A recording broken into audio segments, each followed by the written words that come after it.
Do you want to learn how to light the face? In this course, we scrap all the unnecessary, overwhelming information that you see online today. Here's what you actually need to light the face. My name is David Bishop. I am the light shaping expert at ProPhoto Academy.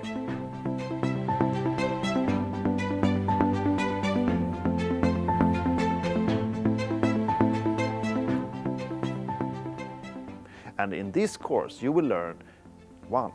The 5 pitfalls of lighting a face. 2. Different face lights. 3. The 3-note chord. The 5 pitfalls of lighting a face. Which are they and how can you avoid them? Different face lights. Standard face lights with 1 light, 2 lights and 3 lights for typical portrait lighting. And the 3-note chord. The 3 notes all light modifiers impact. So join me in this course and I will show you how to get started today, no matter the equipment you're using.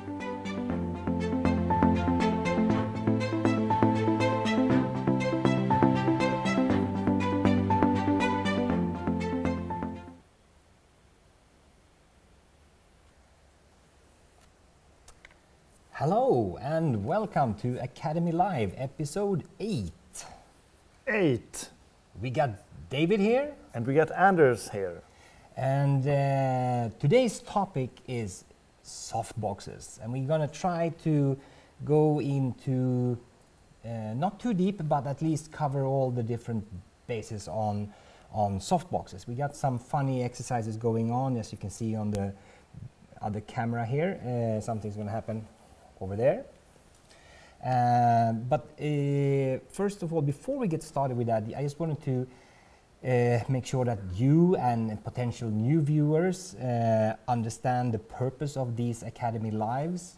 We want you guys to ask questions, both live and also afterwards in the comments, either here or on YouTube, because once we get home, we post these episodes on YouTube as well. But please go in and ask questions, and we will respond to them either live here, once we have you guys here. And also, if we don't have time, or if we run out of time, or we miss a question, then we will come back and we will respond to all the questions in the comments field below. Would you say that there is any special topic about the questions they can say? Well, yeah, I mean, in general, both me and David, we are photographers. We are not engineers. We do not do the electronics inside. David is the light master, so if there's anything around light theory... I love questions about light, how to control light, how to shape light, how you can do, what you can do, and when you do stuff as you do with light. And Anders, he is a really, really good photographer, and he knows actually a lot about light too, but he can fall asleep when I go really, really deep. But he's the more realistic photographer than me. I'm very... I tend to go too deep, but he stopped me. Yeah. But Anders has really good connections with all those guys you talk about, you know, the electricians. That's true, yeah. So if there are any technical questions that pops up, then I will, of course, go in and try to fish out the answers if that's possible. Oh, we got Joel here. Hello from Houston. We had big discussions going back and forth last night, or last night for me, and maybe last day. Yesterday for you, Joel, and I think we got some question marks cleared out, and that's exactly why we are here. We love these type of interactions, so thank you, Joel, for posting the questions on the comments field. And that was almost 6 days after the last episode, but we still respond, and we love those no matter when they come. And also, we want to clear out any misconceptions that there are around light, or like we had last week's episode on HSS, that there are some misconceptions that you can freeze motion with HSS and so forth. So we will try to straighten out all those question marks and misconceptions. And there is actually misconceptions about how light works. Absolutely, a lot of them. So yeah, a lot of them. So that is also one main topic to try to straighten those misconceptions out. Yeah. And we put together, yes, a list of different types of topics, and I think we have topics for another 50 or 52 weeks ahead. So you might get bored with us, but because there are a lot of things we can talk about. And if you have suggestions on topics, please send them in, and maybe we can switch out any of ours or just add them on. Absolutely, and we are very flexible with that. So any suggestions on topics that you wonder about or have questions about, you want us to cover, just let us know and we will do that. Because we want you guys to understand light, no matter what brand of products you're using. If you're using sunlight or natural light shooters only, the electromagnetic radiation is exactly the same, no matter if it comes from a Profoto or any other brand, the flash or the light or sunlight or a burning cat in a bathtub, as you use as an example quite often. Yeah. So we want you guys to understand light, and the more you understand light, hopefully you'll get really cool images, and that's what we like. We like cool images, right? Yeah, we like cool images. So, yes, you're good point. We love light. Yes. Yes. And we got people here from Mexico, Austria, Germany got here. We got Singapore, and more Mexico. We got some Swedish friends here. We got some from Germany, and I think we got some Italian friends here as well. So excellent. No questions so far on the chat. Plenty of hellos to everybody. We'll keep our eyes on the chat, and if you pose a question, we'll bring it up. Yes. So today we talk about softboxes, and as a light modifier, we have on the Profoto Academy there is one course, course number 2, How to Light a Face, where we actually go through the how light modifiers work. There are like 3 different chords that they 3 different notes, notes that creates a chord. All light modifiers do these 3 things. Yes. Hence the name a chord. We will not go into all those things today, but if you are interested in more, pop over to Profoto Academy and you get to understand how the 3-note chord works, and with that you'll be able to analyze and understand how every single modifier works. Yeah, and in that course we also talk a lot about how to, for example, light a face with a softbox or umbrella or whatever. Yeah. Yeah, of course. But today, softboxes, we have had some questions around, is there a difference between an OCF and an RFI softbox? And so we're going to clear out, the different types of softboxes that we have.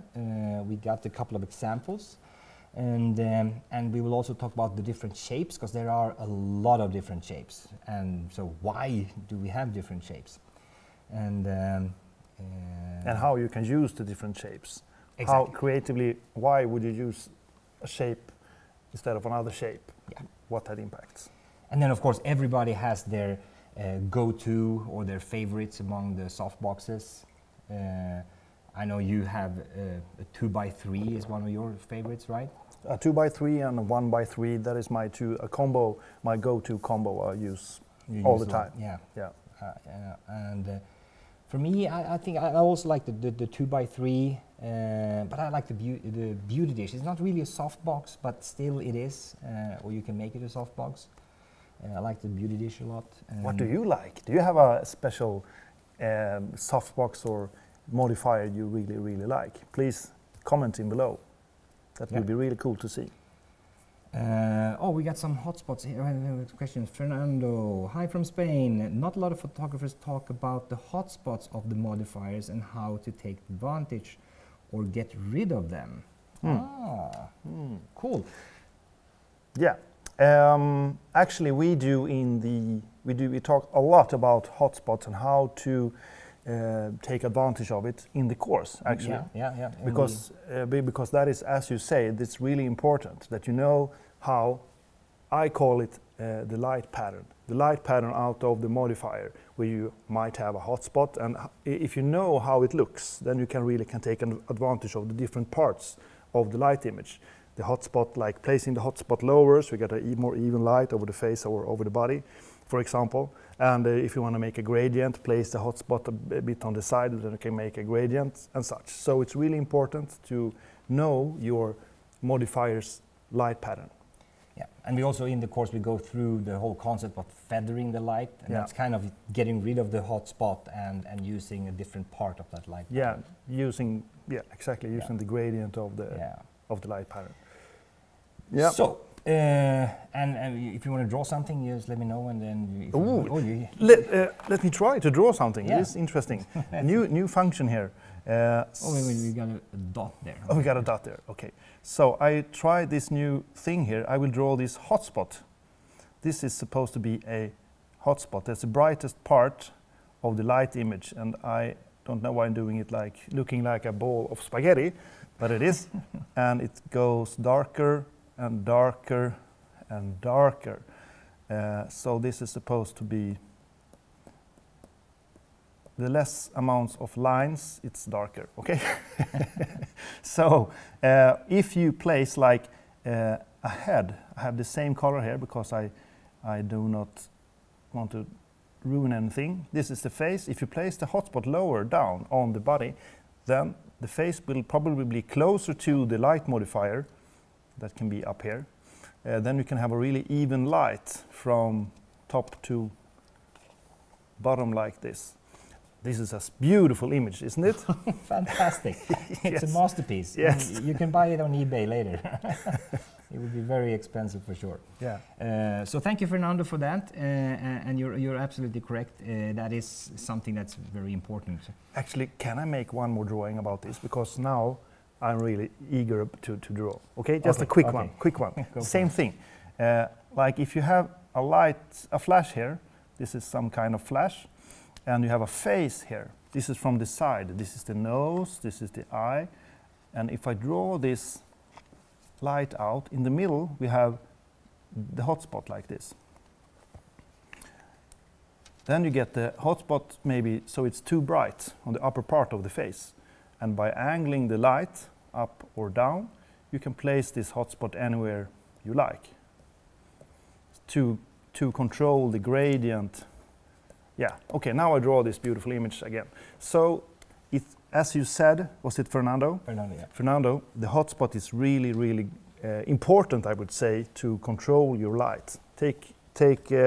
Learn where you have your hotspots and how you can place them. Good. We got Wilston asking a question here. How do you choose the right size of softbox for your needs? That is a really good question because I met a lot of people. I have a lot of courses in lighting. And I think there is a misconception about the size of the softbox and the subject you are shooting. I think that if you're going to put light on a whole body of a person, that you must have a big softbox, preferably a size, the same size as the person. That is a misconception that is really well spread out there because that has nothing. The size of the light modifier has nothing to do with the size of the light image, the stamp of light. You can have a super small light source and still make the light hit evenly all over you. Yeah. So the size doesn't depict how big the light pattern is. So what does the size do? Oh, the size of the light pattern depicts... The size matters, actually. Yeah, the size, of course, the size absolutely matters, but it doesn't matter what people think, which I call the light pattern, the stamp of light. But the size changes or controls the size, the quality of light. The quality of light, as people tend to call it, yes. The shadows, the edges of the shadows, if it feels soft or hard and such, that is the size. If you want a really, really soft light, then you need a really, really big light source. In relation to the subject, right? In relation to the subject's position, exactly. Because then the shadows will be really, really soft. But in terms of how even the light is distributed over a whole body, for example, it doesn't matter what size of the light source you have. Yeah. Of course, if you have it really close, then you need a bigger light source, because or else it will be too far away from, if let's say that we have the light source here, this is really close and it's really far away from the floor, from your feet. Yeah. So then it will be darker. But if you have it further away, it will be even. It will cover. Yeah. We got Joachim here. 4-foot octa is my favorite. Yeah, well, the 4-foot octa is a really super popular. Very, very popular. We have John here. What is that? I use 2 old plume wafer softboxes. Best softboxes ever. And I also love my 5-foot octa. Here's another octa fan. Yeah, octas are popular. Large umbrellas, extra large, both large and extra large white umbrellas. That's actually very cool. And also with the, was it 2 episodes ago we showed you the trick with the umbrella where you can use a diffuser on top and basically create a huge softbox as well with that one. So we have another one using Canon Speedlights 600s with 2 RT softbox. Yeah, because you can buy these smaller softboxes for some Speedlights as well. There are a lot of those. Yeah, and light is light. It doesn't matter what you have that creates the light inside the softbox. Yeah. That is interesting. I always forget, using the numbers on the side of the light head, does the light get more diffused or feathered using the lower numbers or higher numbers? That is, I remember when I was really into that, I wanted to know all the positions to maximize the effect of the softbox. Oh. Exactly. Okay. So actually, when those numbers, this is a question from Rich here, and those matters more when you are using hard reflectors, like these Wook pans. That's where you really can see a huge difference when you pull from 2 to 8 or to 10 if you have a pro head. That's where you see the biggest impact. Yeah. When it comes to softboxes in general, I always try to have the head flush with the inside of the softbox. So when you put it in, put your hand inside and you push it in until you feel the glass on the flash. Because then you maximize the spread and the fill inside the softboxes. So when you use softboxes, it doesn't make such a big difference when you use the different numbers on the head. Yeah, a really good way to really check this out for yourself, to really check this out. That is to take a picture of the softbox and expose it so it doesn't overexpose. So you see how the light is distributed on the diffusion screen. Yeah. If it is evenly distributed, perfect. If you're starting to get a hotspot, maybe you want a hotspot. I don't say that that is wrong on the screen, but then you can get a feeling of what will happen. And as you say, in a softbox, it's not all that big of a difference. I don't think that you can see a difference. I know that you can see a difference, and it might matter if you are really nitpicky when you're shooting like silver or glass and such. Yeah. When you really see the reflections, then you might need a super even diffusion panel, or maybe a gradient. That can also be a creative decision to do. So the tip is to take a picture to really nail down how the light source looks, and don't overexpose it. It's important to know how it looks. Yeah, and we got questions on, we have some people liking the Giant here, the 180 Giant, and would shooting through diffusion also help? Yeah, absolutely. The diffusion makes a difference. Normally, the softboxes, they have 2 diffusion, one inside and one outside, which is the one you see. And if you take the inner one out, you get a little bit more power, because each layer of diffusion takes away some power, or some eats up some light. So if you take that out, you will actually get more of a hot spot, and you will have a different characteristics of the light. So it does matter, and normally I do recommend the using both, because when it helps, because when if you're using flat fronts like the D2, D1, B2 or B1X, as it has a built-in reflector in it, and once the light hits the first inner diffusion, it actually helps to fill out the whole softbox. So that's the main purpose of it, really to make sure that the light spreads out and fills out the whole softbox. The question from Christian Garrido, that is the one you answered, right? Yeah. Yeah. Would shooting through diffusion help also? Maybe he mean that if you put another layer of diffusion on. Yes, I mean, if you have like a scrim and But I want to, it's interesting because it says also. Would it help also? Like there is something you are after to, if you know what you are after, then you know what it would help. So I would like to know, what would it help? You understand what I mean? Yeah. And I think he means to make it even softer. The softer issue. Yeah. And there is a normal misconception about that. That is why I am poking into this So question. what's the misconception? Yes. If you have a softbox, or actually whatever, and let's say that this is a softbox, and you put diffusion straight on it, like clamp on more diffusion, what will happen is that the light will spread out even more in front of the softbox, so you get a bigger light image that hits the walls and ceiling, that will fill your shadows, so the shadows will become brighter.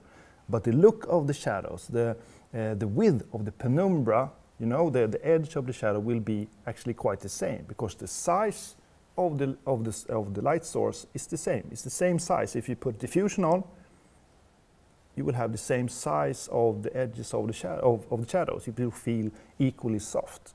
If you have the diffusion a bit in front, then the light source will grow, and you will have even softer light. And in terms of the hotspot that we talked about earlier, the hotspot will go away even more if you have more diffusion and more diffusion, but that is really, really subtle. And what absolutely most will happen when you put diffusion on is that you will lose a lot of light. Yeah. The more diffusion, the more you lose light. If you have the diffusion far away from the softbox, then you will have a bigger light. That definitely can change the outcome. But if you have it straight on, I would say that it doesn't matter. It's like only power consuming, only eating light. So further away, absolutely, it's a good thing, then you get a bigger light, but close up, no difference, you only lose no big power. difference. Yeah. And we had one off-topic question, but we will of course answer that with Martin, asking if the hardbox makes sense with the D2 or only with the generator heads. The hardbox is a light modifier that we will have to come back and talk about, because that's a pretty cool modifier. But with the D2, it does not make sense at all. So don't use it with the D2, not with any of the flat fronts, because you need an extruding flash tube for it to work. But we'll get back to that on a different episode. But the answer is no. Don't use it with a D2. Does it make any difference if you're using a softbox with flashes versus softboxes with strobes? And when you say flash versus strobe, I assume that you mean if you have a softbox with, for example, a B1, or if you have a softbox with an A1 or some Canon Speedlights, etc.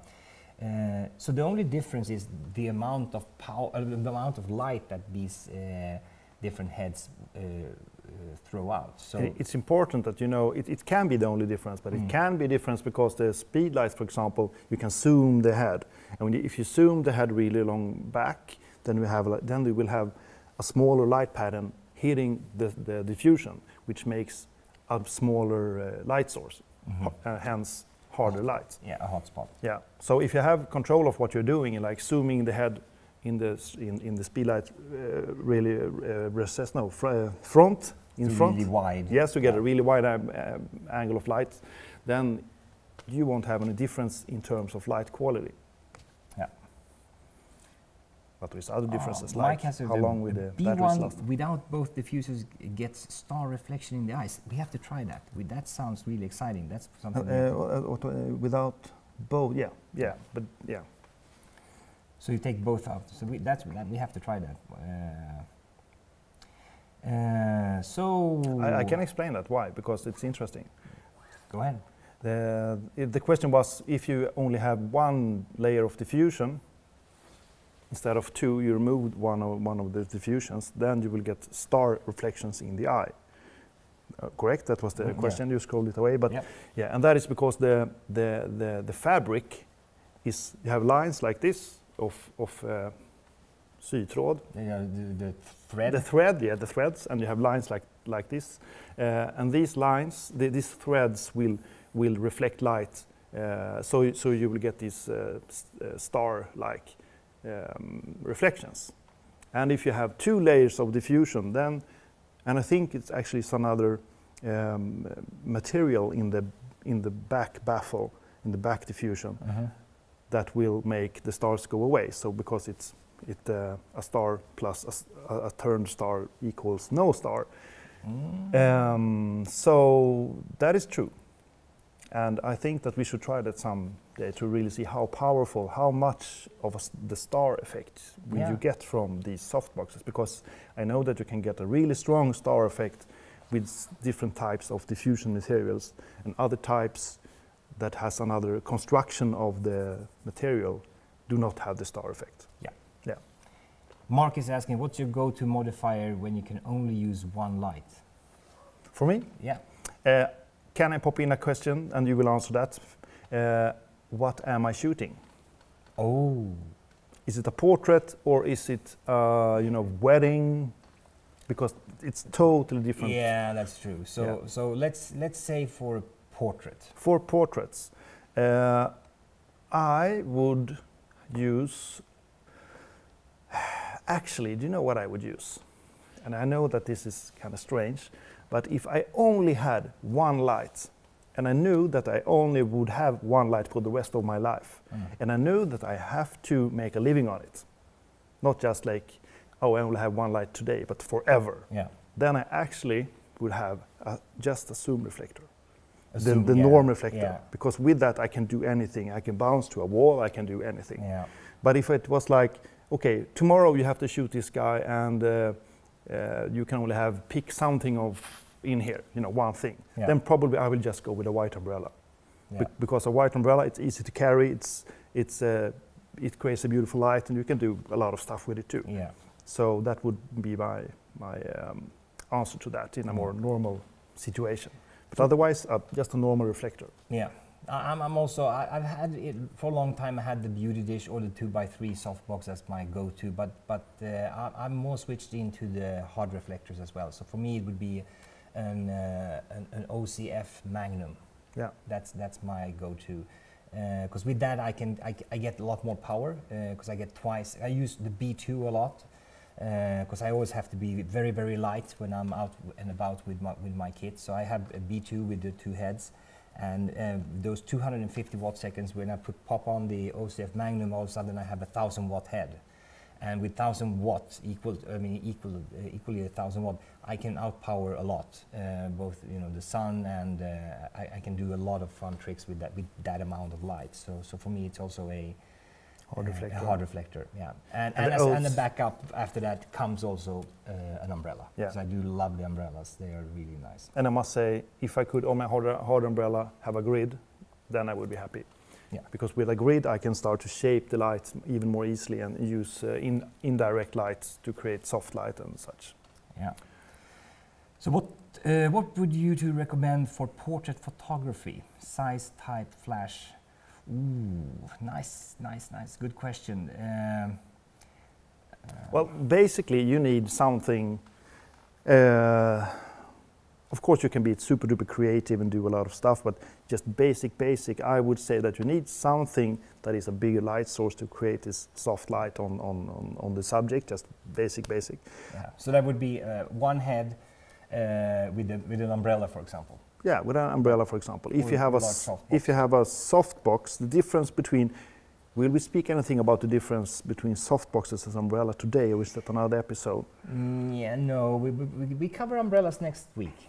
And then we might go into that, but the softbox or umbrella. And I would say that if you have 2 lights, then you can start to do either kickers or hair lights or do something in the background. Yeah. So with 1 light you can do magical stuff. If you learn how to mix it with natural light, perfect. With 2 lights, then you are even in more control of the ambient, the background. You can create stuff in the background or on the person. So, and that doesn't have to be like a big light. It's more like a hard reflector of some kind with some grid or something that you can point at lights. Yeah. That you can really make small light. That's why I like the B2 kit. Yeah. It has 2 heads in it. It's 1 little generator and 2 heads. I use one as a main light and try to make it as big as possible, normally with an umbrella. And then I use the second light to make something happen either on the background or to create some cool effect in the background, or create this little kicker to separate the person from the background if needed. So two heads, a B2, I think they're called location kits. Those are one with one generator and two heads, and there's plenty of power. You can do a lot of cool things with those two heads. And then get an umbrella, and also the cool thing with the B2s is that they have a modifier built in. I mean, there is also already a 77-degree reflector inside both the B2 and the B1X. So don't be afraid of using them as bare heads, because they have a beautiful light pattern as they are. So you already have one light modifier, and then after that it becomes more critical for me to restrict the light, either with the grids or with flags, and avoid light hitting other areas. Yeah, because the B2 has this 100 millimeter diameter, so we can use all kind of modifier. Yeah, except the hardbox. Except the hardbox. But the A1 is also actually, you know, if you only want to do portraits, I would say that you come really far with just the A1, because you can have umbrellas on it. Absolutely. And you can bounce off walls and ceilings. You can bounce off walls and ceiling, and you can zoom the head, which makes that you can create those small patches of light or whatever you want to do. So just for making portraits, I would say that the A1 also works perfectly. Yeah. Andreas is asking, why is it that during a sunny day and I'm inside my house with big windows without direct sun hitting in, I still get very thin penumbra? Shouldn't the window become the new and bigger light source? Well, it would if you would put some diffusion paper or a thin curtain in front of the window. But he says that without direct sun hitting in. So he already has a diffused lights. That's true. Yeah. So the only thing I would say that if you have a thin penumbra, then you have a small light source. There is somewhere. There is no exceptions to that ever. So what you need to do, if you see a thin penumbra, let's say here, yes. What you need to do is to put your head there and look towards the light source, and you will see a small light source. It can be like a reflection of a indirect reflection of the sun. Yes, on something like a car window, or like a reflection in the windows. Some kind of reflection probably creates those thin penumbras, and you see them because the thin penumbras is visible, and the really wide penumbras from the lights from the actual windows isn't. You can't see them because they are so wide. So that is why you can see them, but there is a small light source that creates them always. And if you see like two thin penumbras next to each other from the same thing that blocks the light, that means that you have two small light sources, and that can happen like a reflection in windows, like especially if you have windows that are, you know, multiple frames, multiple pieces of glass. Like here in Sweden during the winter, it's so cold, you have like 2, 3, or 4 layers of glass. Yeah, and they can create a reflection in each layer of glass, which creates a thin penumbra from each reflection. So you can have really shattered light shadow edges. Yeah. René is asking a very interesting question. What would you recommend for beach shot with 2 pieces of B1X? Ooh. A beach shoot, is that so like a person on a sunny day, beach, and we are shooting something on the beach. Yeah. Maybe good-looking me. Okay, let's say that is good-looking you. Yeah. I would use, I mean, it's all about what look do you need, but I would do like this. I would take, for example, silver, silver. Beauty dish. Beauty dish. Yes. For example, I mean, if I want that look, if I want those penumbras and such, and I would put it so it is blocking the light. So you are standing in the shadow of the beauty dish. That means that my light will be free from the sunlight. It's a really simple trick, you know, if you have, especially if you don't do it a full body, but if you do a half body or, you know, a headshot, then you can block the sun with your modifier and use that beautiful light from that modifier. And at the same time, all the shadows in the background or the foreground will be in the same direction, since you have the sun hitting everything else. So it looks natural. Good trick, it's a good trick. Otherwise, the standard way to do, you know, beautiful girls in the sun on a sunny beach, that is, you have a huge diffusion. stuff. So like a metal frame and then put a massive diffusion on it and then even have the sun shoot through it. Yeah. That's and then you can make like kickers or actually, you know, cut holes in the diffusion to create some interesting patches of light. Which we did the other day, 2 episodes ago. Yeah. Made it look like a sausage, dotted sausage, but yeah. Salami. Yeah. So the question: how would you shoot on a beach? I would say use something that is either hard light, like from a beauty dish, and cover the sun if you're doing a headshot, or if you want to do the whole body, and if you want soft light, then a big modifier still cover the sun. And if you have even more possibilities, then rent one of these big frames or buy one of the big frames with diffusion. Yeah, that is the standard way that many people do, and maybe shoot indirect in that, or use a place of natural shadow and fake your sun. It's 1,000 ways of doing it. So I will shut up about that now. Yeah.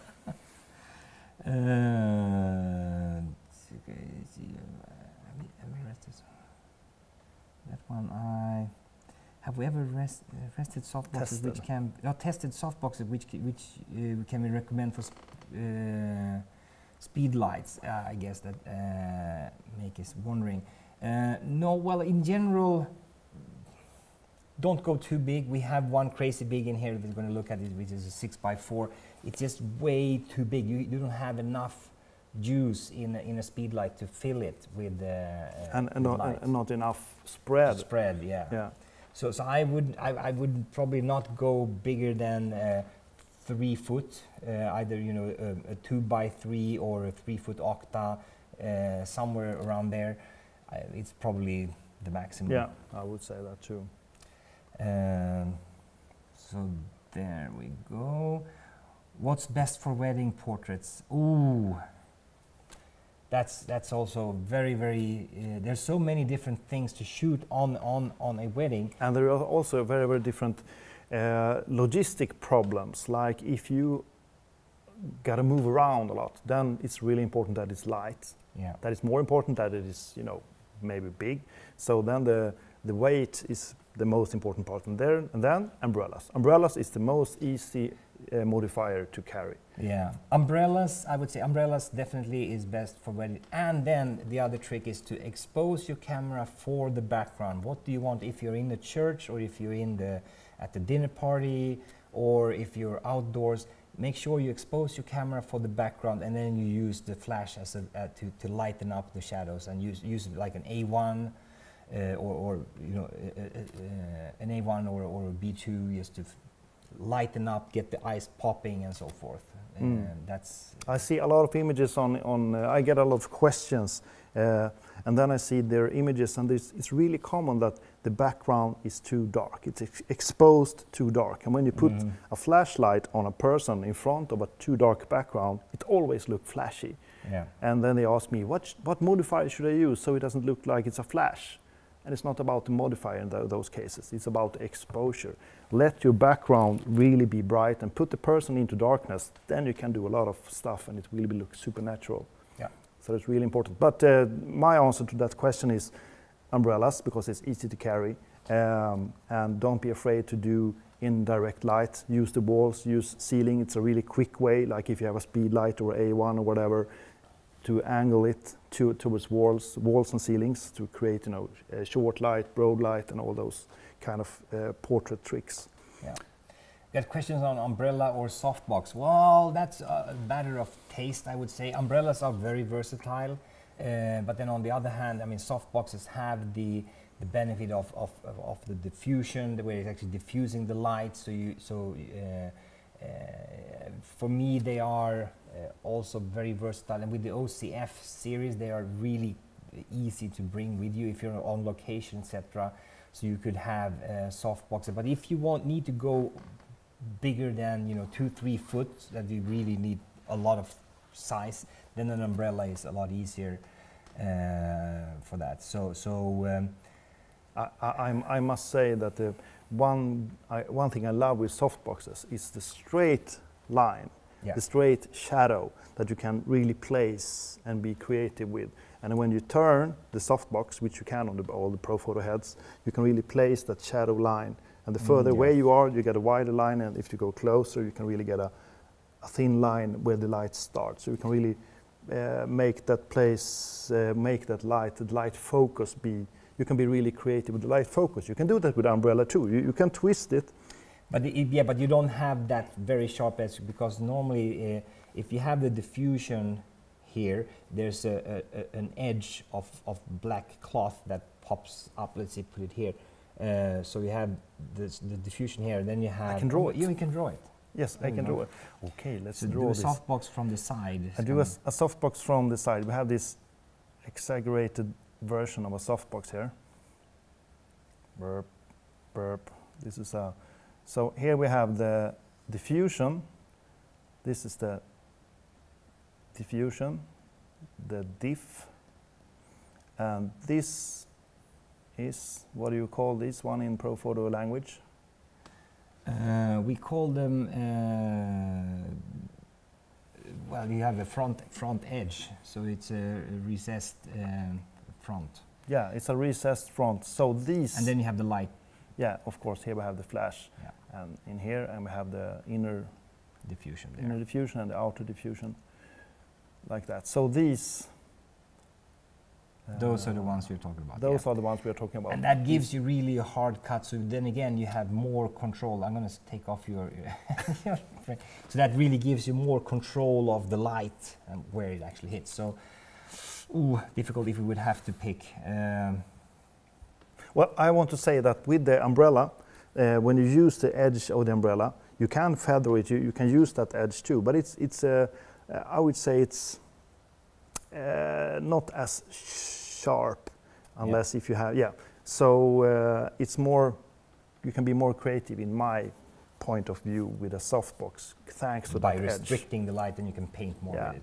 Umbrellas spread light almost 180 degrees, especially the white ones. They spread bam in all directions, which means you get lighter, lower contrasts, because all the shadows are lightened up by new alternative light sources, especially when you're indoors. If you're outdoors on a football field, it doesn't matter. Yeah, if I have a silver umbrella and a white umbrella outside on a football field, it actually won't be so much of a difference. If you have the light really lighting up all the material. So we had a lot of. What can you make mistakes during shooting? Oh my God! What mistakes can you do during a shooting? There's like every single mistake in the world. Can I take an example from my experience of mistakes? Once I was supposed to go and take some portraits at a company, typical business portraits. And I come there, and it was like 15 people waiting for me. I was 1 hour early, and I had 1 hour for me 1 hour to set everything up. And when I come there, it took me almost 2 hours to get there. So I realized I forgot all my softboxes. That is a mistake. Don't forget your light modifiers. So all I had was this, my bare heads. It was B1s, I think, or D1s. D1s. They have this internal reflector inside. They are like a reflector. So of course it was all about creating indirect light sources. So I used the paper with write on a big pieces of paper. So I used those to put my light on to make softboxes, and it was beautiful, of course, because it doesn't matter if you have like a white wall or a white piece of paper or a softbox. So that was a huge mistake I never do again. To come somewhere and do not bring any light modifiers. That's tough. Yeah, that's tough. But now, just to make sure that we talk about what we need to talk about, as well on the softboxes, there are basically a lot of different brands, but from Pro Photo there are 3 different types of softboxes.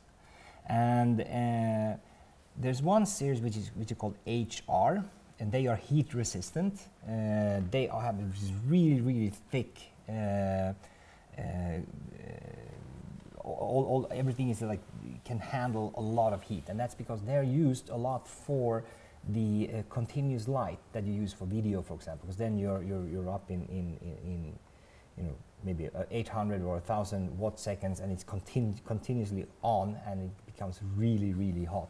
Watt, not watt seconds. Oh, watt, only Yes, watts, yes, yeah, not seconds, but watts. So they get really hot, so they need to be really heat resistant, so really thick cloth on those.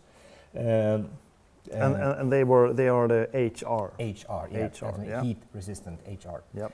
And they are not so common, but they are available, and they have all different funky sizes. The two most common ones are the ones that are called RFI, and then you have the OCF. And RFI, I would say, are the mainstream, the most popular. Those are the ones where you have all different sizes and shapes. If we talk about octas, you have 2 foot, 3 foot, 4 foot, 5 foot, even I think there's a 6 or 7 foot octa even. So there's like these massive sizes of all different sizes of the softboxes with the RFI. They are more heat resistant than the OCF, which means that you can use them for those lights that have a halogen modeling light. Which ones are that? That would be the Pro heads that you use with the generator, or the D1s and the D2s. So when you're using D1s or D2s, you need to use the RFIs because they have a halogen, very strong. I think there's like a 250 watt and a 500 watt second modeling light, which is watts. Watts. I mean, me and my thick head, I can't get it through. Thank you for correcting. That's why I'm here, to correct you, saying watt seconds with continuous light. 500 watts. Very strong halogen lamps. So again, they have a thick cloth as well, but not as thick so you can have them for continuous light. So for D2s, D1s, and the Pro heads, you can of course also use them with the B2s and the B1s because they have an LED modeling lamp, so it doesn't generate that much heat. So you can still use them if you want a specific size, like we had some people liking the 4 foot octa or the 5 foot octa. No problem in using the RFIs for that. So you can use RFIs on the B1s and B2s, but not the OCF series on the D1s or the D2s because they will melt. The OCF series was kind of developed for the on-location photographer to really make sure that they are small, they're convenient, easy to carry with you, they're lightweight. You've gone through and made it as lightweight as we can to make sure that they take so little space as possible. And we can look at a couple of examples over here. You see the difference between RFI, which has a huge, and then versus the small OCF series. That's kind of the big difference with them. So OCF series for B1, B2s, you have a squared one, you have a rectangular one, you have strip, you have octa, asymmetrical ones. and yeah, so you have all these different sizes even on the OCF, but not, if you want look at the octa, there's only a 2 foot octa. You don't have a 3, 5 and so forth on the OCF series. There's only one octa, which is a 2 foot octa. And then you have the RFIs that you can use for B2s, B1s, and also for the D1, D2, and the Pro heads. But there again, you get a huge difference between sizes that you can pick from. I used to use the case. You say case, the carrying bag for the 2x3 RFE softbox. I used that to put like 3 or 4 OCF stuff in it. Yes, It's so much of a big difference. So those are the 3 different series or three different versions of softboxes that we have. HR, RFI, OCF. Yes. Yes, and OCF really small, RFI good for good variation, and you can use everything like the strong LED lights and halogen lights. I mean, yes. And the HR for the really strong continuous lights. Yes. Yes. And then people ask us, is there a difference between those two. So actually what we did, as you can see on the big picture here on the over there, we have set up a 2x3, an OCF version and the RFI version right next to each other. So we kind of and then we put this little piece of tape and we measured up, you know, 1 meter to half meter and another half meter. So we measured it continuously to see the difference between those two. And there was basically no measurable difference. There was a slight difference on the RFI had a slightly wider spread. Or was it that when we misplaced the cloth? Exactly, because okay, when we put the cloth back where it should be. Where it should be, it was really the same. So they are, I would say that they are the same. It's measurable. If we need to find some kind of difference, then we need to do it in a more scientifically way to measure where is the difference, because there is, I would say, no difference between those two. Yeah, with the light meter and same distance from the wall, and then looking at the center point and then moving half meter, half meter, half meter, there was no difference in the light output, even though they have different types of cloths. Where the RFI is slightly thicker and so forth, you would think that it's different, but there's no really measurable difference with them. So we did set that up and we did try it right now before we started.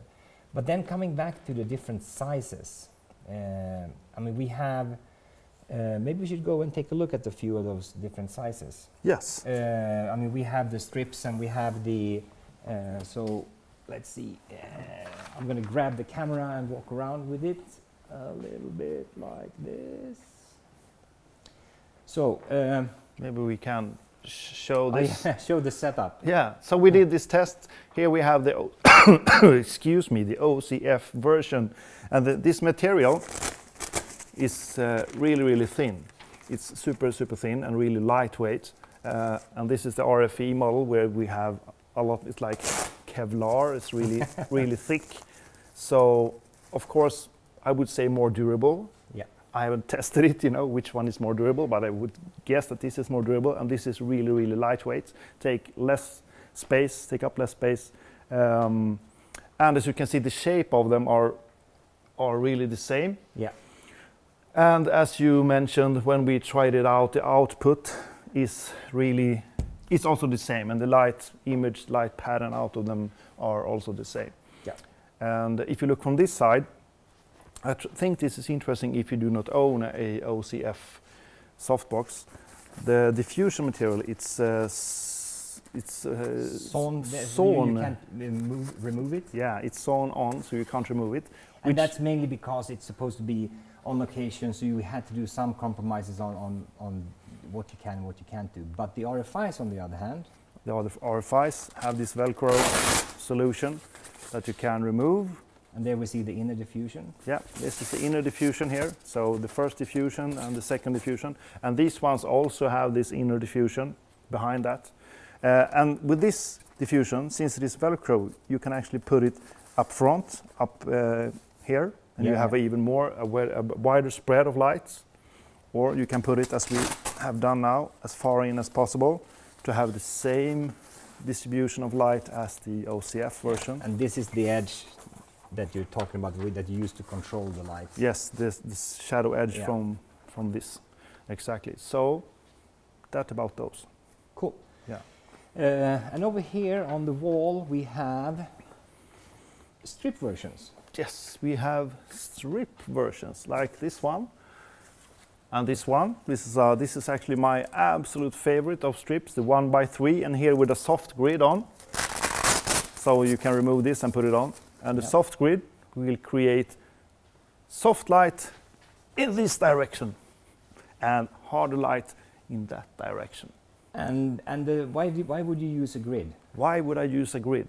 I would use a grid to make the distribution more narrow, to get a more narrow light pattern. And I know that there are some people that are talking about and complaining or mentioning, I would say, that the soft grids are expensive. And yes, they are. They do cost a lot, but the reason why is that if we look at these two examples, each square it has more or less the same size. They don't hang, because these are really difficult to make. If you make them too sloppy, the grids are not squared up, and so it does take a lot of handcraftship to make a good soft grid. It's really difficult, and it is a pretty complex process. So that's the reason why they actually do cost quite a lot, the soft grids. But they are really good though, and they do help restricting. But then we see on... And actually, just put in, I said that the light is more narrow, absolutely, and what will happen then? Then you will have higher contrast, more darker shadows. Because the light is not hitting a wall, etc. Yeah, so if you use this on a football field with the soft grid or not, you wouldn't see so much of a difference at all. Yeah, you have to be, when you're indoors, when you have something to bounce off. Yeah. Yeah, so that's the 1x3 strip. I love this one. But the 1x6 looks strange. Yeah, the 1x6 is really strange. It's really, really thin because we have this extra strip thing put on. Strip mask. A strip mask, yes. The strip mask is put on to get it even more narrow horizontally. So you can get a really, really thin penumbra when you put the strip mask on. You get both the strip mask and the soft grids are available in all different sizes. Is there a strip mask for 1x3? Yeah, and 1x4 and so forth. Okay. So all of them have it. Cool. So with this strip mask, you will get really, really thin penumbras, shadow edges, in this direction, in the horizontal direction, but really soft ones in vertical direction, if you have it like this. If you twist it, it will be the opposite, of course. And then we have the octas. We have a 3-foot octa there, and then we have a 4-foot by your head. Yeah. So you see the difference, and then there are even bigger, a lot bigger octas as well, if you want to read. Yeah, and then we have the not an octa, but the giant, the huge one. Is that 3 meter? 3 meter one? Yeah, and that, and the octa. What is the thing with the octa? I would say that the thing with the octa is that you will get a reflection that is almost round, but the most important difference between a softbox and an octa is the penumbras, the shadow edges, because it is equally, the distance, the diameter is equally long in all directions in a round shape. So the penumbras will be equally long, and it doesn't matter from how you twist it. Yeah. It will have equally long penumbras in all directions. Which is cool. And then we have some rectangular one. We have the big monster here, the 4x6. The 4x6, a big monster to create a really super duper soft light. Or use it as a background if you want high key pictures. Yes, you can stand like this, and you have a white backdrop. And since you have these, if you put the diffusion further in, like this, now this is really front, then you also have this possibility to feather the light, to use the edge of the light. Yeah. Because it's really easy to do a big light source if you have a white wall. Like take a A1 and bounce it on a white wall. How will that differ from this huge softbox? So with this softbox, you still have more control of the light. You can control the contrast more, and you can feather it, which you can't when you are just putting light on a wall. But if you just want to have a soft light with super big penumbras on the shadows, then I would say a wall actually does what this does. So I'd like to come back to one of your favorites, the 1x3 over here. 1x3. Yeah. So I understand that you use it a lot to make kickers, right? Yes, I like this one to create kicker lights. Exactly. Like you know the kicker light, the rim light, the hair light, and many names for the same thing. But I call it the kicker light. The 1x3 is for me the perfect combination of soft light and hard light and versatility, because it's kind of small, so you can bring it with you, you can put it up, it doesn't take so much space. So I use this a lot to create that. And speaking of reflections in the eye, for example, if you have a 1x3 with soft grid on and put it on a face, the reflections in the eyes will be, you will see the soft grid, of course. That maybe look cool or totally funky or strange, but that's up to you. If you look at the octa down here, the reflections with the soft grid, you will of course have see the soft grid, but without the soft grid, it will be a more round reflection, which some people prefer. They think that the sun is round, so your reflection should be round. I say that the sun is never round in your eye. The sun is just a dot in your eye. But that is another discussion. Yeah. But we have also some funky ones, like an asymmetrical one. So here is one asymmetrical. You see the flash is here. It's not in the middle as it used to be in all the other modifiers. So the flash is really high. And what will this create? This will create a brighter part here. The hot spot will be up here, and it will go darker and darker on purpose. Yeah. So this means that if I would have this straight in front of me like this, I would be brighter here and darker down on my body. So it's kind of nice if you're doing like a half body or even a full body to have this fall off. Yes. To go, kind of falls naturally into the exactly, because when you have the brightest part, if that is your the face, it will put more focus on the face. Yeah. Instead of the whole body. But wait a minute, last time you shot me, you turned it upside down.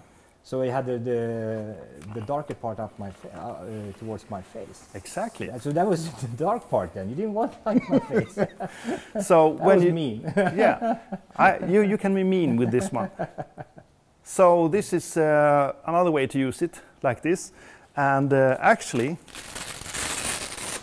here is a piece I didn't know exist until today. Let's put it against white background. Yeah, there we go. Okay, so this piece that sits down here is something I didn't know existed before, like for 2 hours ago. This is a weight with Velcro on, and when you put it here, it means that if you twist this, it doesn't fall over, because this part is much heavier. Yeah, exactly. So if we go over here, we see that the flash is. If I remove this, yeah, no good. No good. Oh, I want to do it vertically like this. Oh, no good.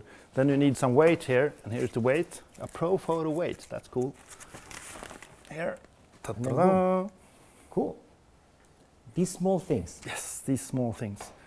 So you can do it like this. Yes. So is there any other asymmetrical softboxes, or is yeah, this there are 1x4s, and there's a whole series of different types of sizes. So that is cool, and you can also use it to create gradients on a background, like a wall, like if you have a paper backdrop, you can use this to create a gradient. I would say, yeah.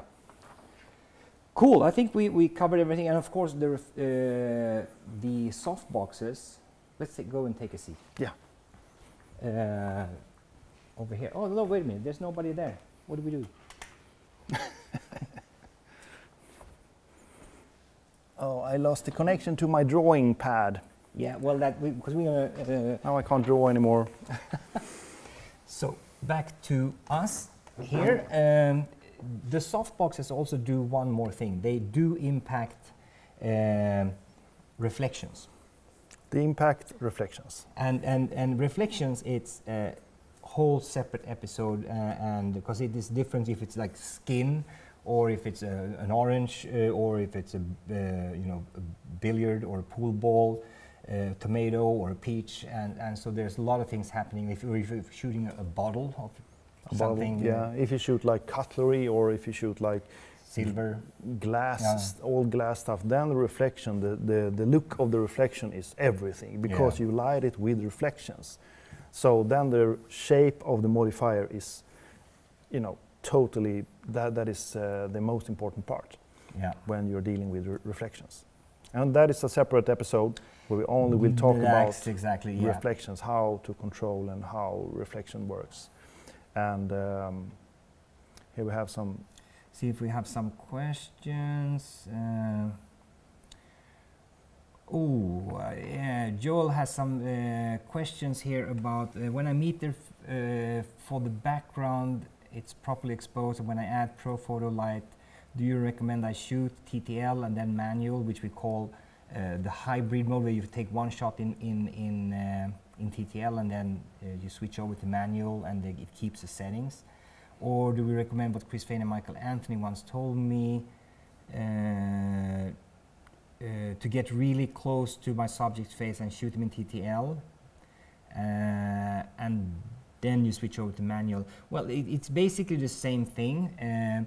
When you do like Chris Fain, who's really knowledgeable, and he does these type of live streams as well, it's exactly correct what he's saying, that you, if you go really close with the camera and take one shot in TTL of the area that you want the flash to expose for, and then you switch over to manual, then the flash power will be at the right level. So basically it's the same thing. If you shoot a wider picture, and especially if you're shooting with Canon takes an average of, from one corner to the other corner, and then you get an average of that, and then you might get too much or too little power when you do TTL. But if you go really close up to face or something, or the clothing, and then the power will be correct. So I would continue doing what Chris Fain and Michael Anthony told you. That's really a good way to do it.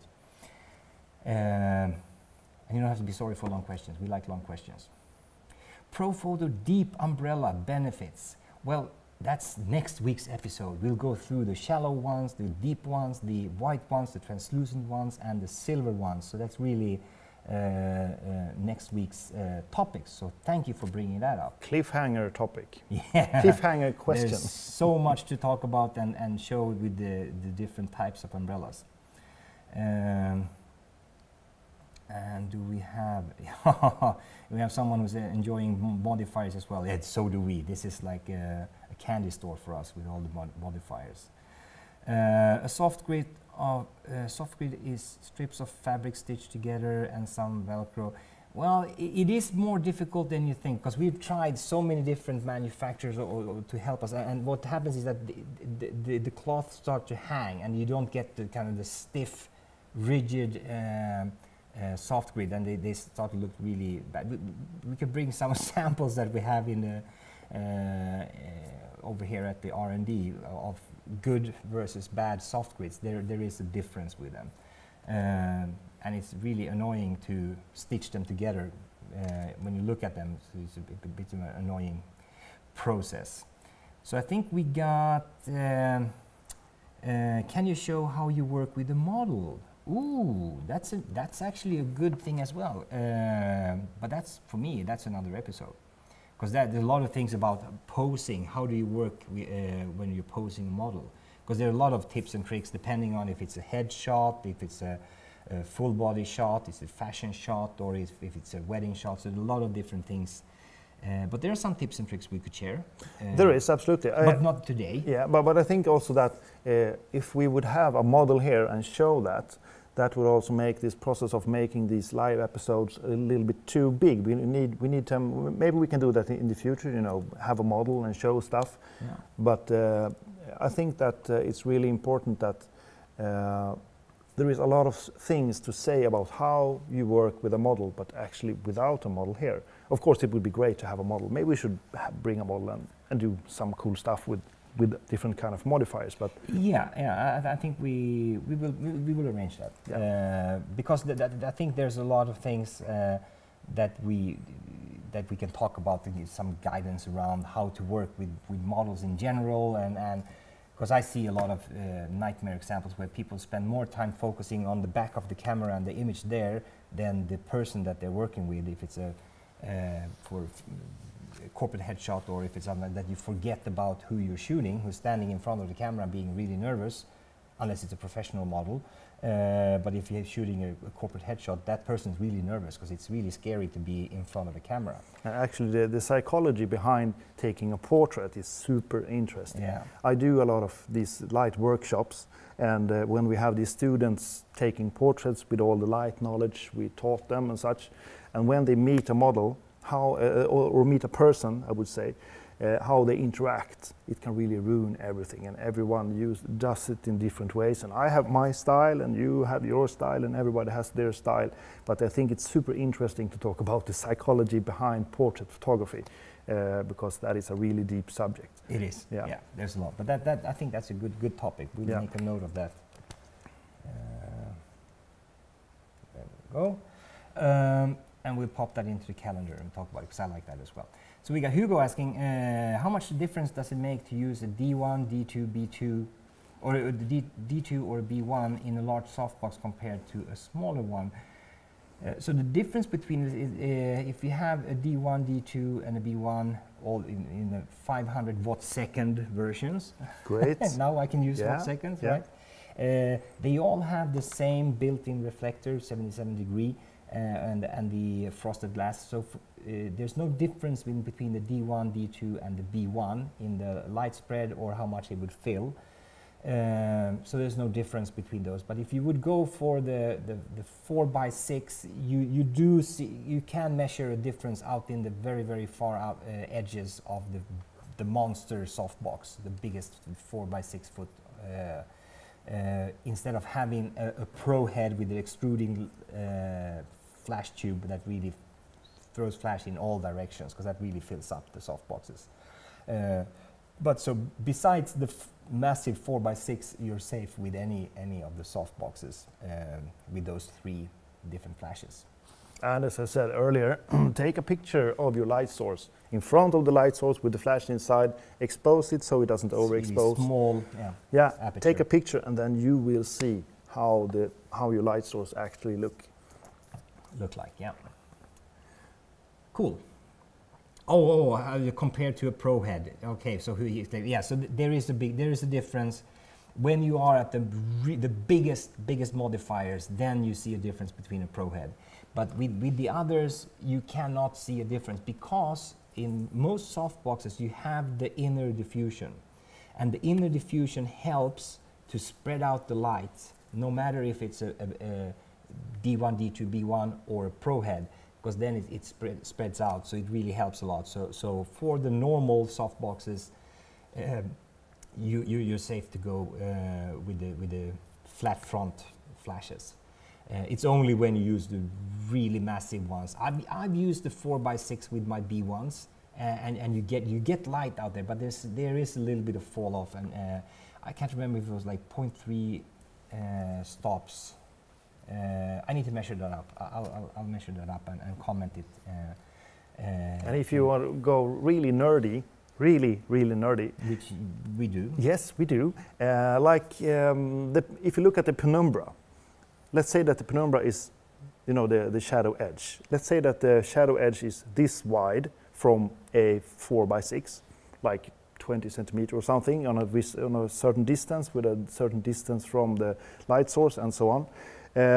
If you have let's say a B1 in a 4x6 softbox, the whole light source will be lit, but you will have some kind of gradient, some kind of fall off to the edges. What will happen to the penumbra?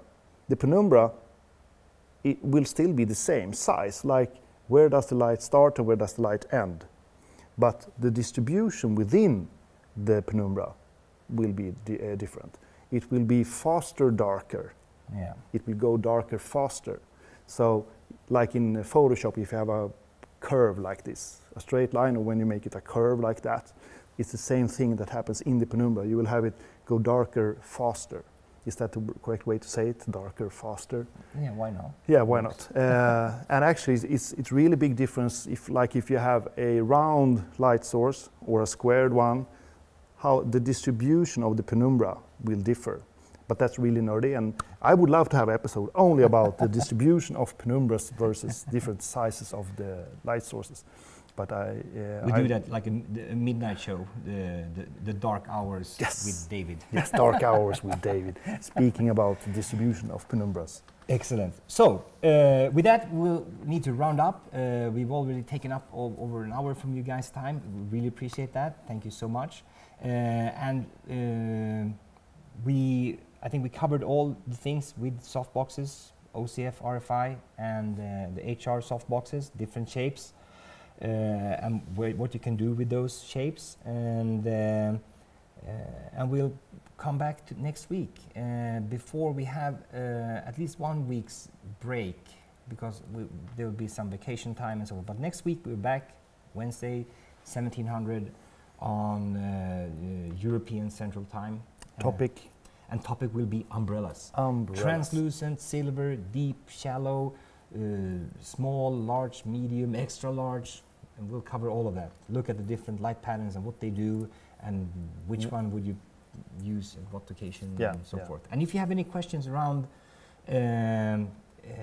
umbrellas, write them down and post them to us next week, and we'll make sure we cover them. Yeah, and if you have some questions about softboxes, you can write them here down in the comments. Absolutely. Yeah. Excellent. Thank you. Let's finish off with one of my favorite movies, with all those inspirational pictures of as you log on or log off, you get to see some fantastic, beautiful images and showing what light can do. And may the light be with you when you're out there shooting. We really want you to take good pictures. And if you have any other, if you have pictures or examples that you want us to, just PM me directly, and if you want to send images, because I don't think you can post images on the Pro Photo site, but PM me directly, Anders Hanola, Hannola, and we'll take a look at the images if there's something specific you wonder, how do I create this effect, or whatever questions you might have. So don't hesitate to contact us, okay? Until next week, have a pleasant week, and enjoy the summer, winter, etc. Bye.